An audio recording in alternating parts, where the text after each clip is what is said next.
আসসালামু আলাইকুম এভরিওয়ান। আজকে মালাই চা আর পোড়া রুটি বা পাউরুটির রেসিপিটা শেয়ার করছি। এটা কুষ্টিয়ার একটা বিখ্যাত খাবার। প্রথমেই পোড়া রুটিটা তৈরি করে নিব। পোড়া রুটিটা সাধারণত ছোট সাইজের পাউরুটি দিয়ে তৈরি করা হয়। এখানে আমি স্লাইস করা 2 পিস পাউরুটি দিয়েই আজকের পোড়া রুটিটা তৈরি করছি। পাউরুটিটা পুড়িয়ে নেওয়ার আগে প্রথমে পাউরুটির 2 পাশেই ভালোভাবে মধু ব্রাশ করে নিতে হবে। মধু ব্রাশ করে নেওয়া হয়ে গেলে এখন আমি 2টা নিয়ে নিব সাসলিক কাঠি। কাঠিটা পাউরুটির 2 পাশে ভালোভাবে লাগিয়ে নিলাম, এতে পাউরুটিটা পোড়াতে সুবিধা হবে। এখন পাউরুটিটা পোড়ানোর জন্য চুলার জালটা হাই আঁচে রেখে পাউরুটিটা আগুনের ওপরে ধরবো। তারপরে 2 থেকে 3 মিনিট সময় নিয়ে পাউরুটিটাকে পুড়িয়ে নিতে হবে। পাউরুটি 2টা পুড়িয়ে নেওয়া হয়ে গেছে।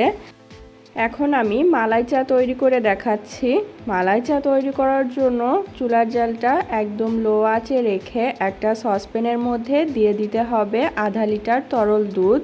এখন দুধটাকে একটু নেড়েচেড়ে মিশিয়ে দিচ্ছি।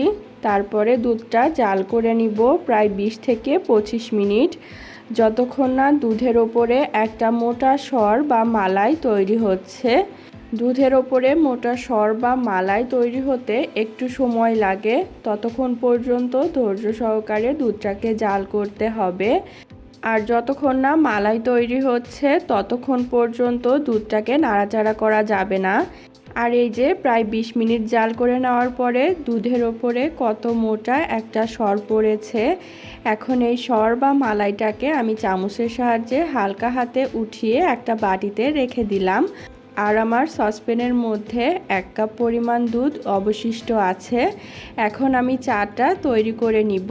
চা তৈরি করার জন্য একটা সসপ্যানের মধ্যে 2 কাপ পরিমাণ পানি চুলার জালটা হাই আঁচে রেখে ফুটিয়ে নিব।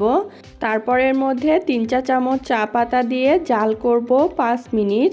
খুব ভালো হয় যদি 2 চুলায় এই চাটা তৈরি করা হয়, তাহলে একদিকে দুধ জাল করে মালাই তৈরি করা যায় আর অন্যদিকে চা পোড়া রুটি এগুলো তৈরি করা যায়। এখন চা আর পোড়া রুটিটা পরিবেশন করে নিব, যার জন্য আমি সব কিছু একসাথে রেডি করে নিয়েছি। প্রথমে প্লেটে আমি পোড়া রুটিটা নিয়ে নিলাম। এখন চা তৈরি করার জন্য একটা চায়ের কাপে প্রথমে দিয়ে দিচ্ছি স্বাদ অনুযায়ী 2 চা চামচ চিনি। তারপর কাপের মধ্যে ঢেলে নিচ্ছি দুধ। তারপরে দিয়ে দিব চায়ের লিকার, আর চায়ের লিকারটাকে আমি ছেঁকে নিয়েছি। এখন চিনিটা গলে যাওয়া পর্যন্ত চাটাকে নেড়ে মিশিয়ে নিতে হবে।